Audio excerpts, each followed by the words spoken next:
One of the most exhausting parts of a fading relationship isn't just the distance, it's the weight of the things you haven't said.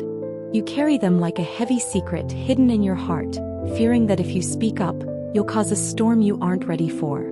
But silence isn't always peace. Often, it's just a slow erosion of your own soul. You cannot heal a connection or yourself if you are living in a cage of unspoken words. Today we are exploring 5 ways to finally speak your truth, even when you've been silenced for far too long. This isn't about starting a fight, it's about reclaiming your voice and your dignity. The first step in speaking your truth is defining your why. Before you open your mouth, you must be clear with yourself. Are you speaking to change them, or are you speaking to free yourself?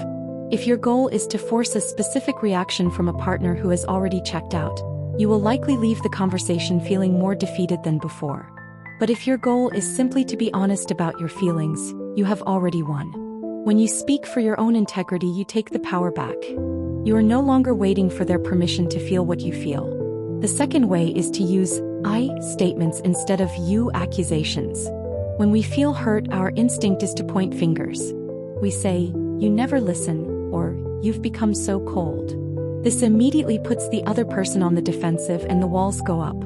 Instead, try saying, "I feel lonely in this room with you," or "I am struggling with the silence between us." By focusing on your internal experience, you aren't attacking them. You are simply describing your reality.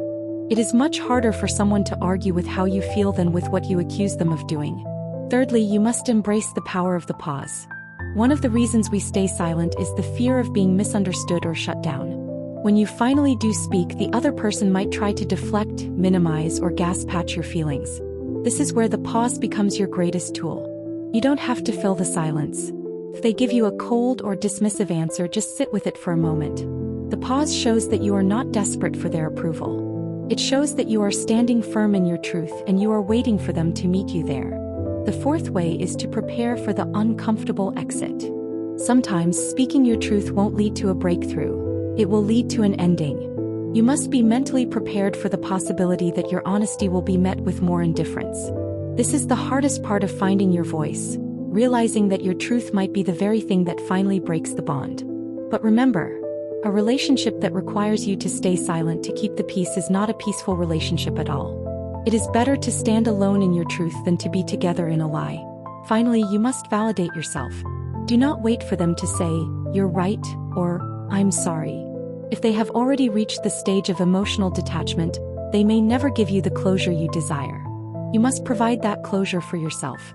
Speaking your truth is the act of telling your own heart, "I see you, I hear you, and I will no longer ignore you."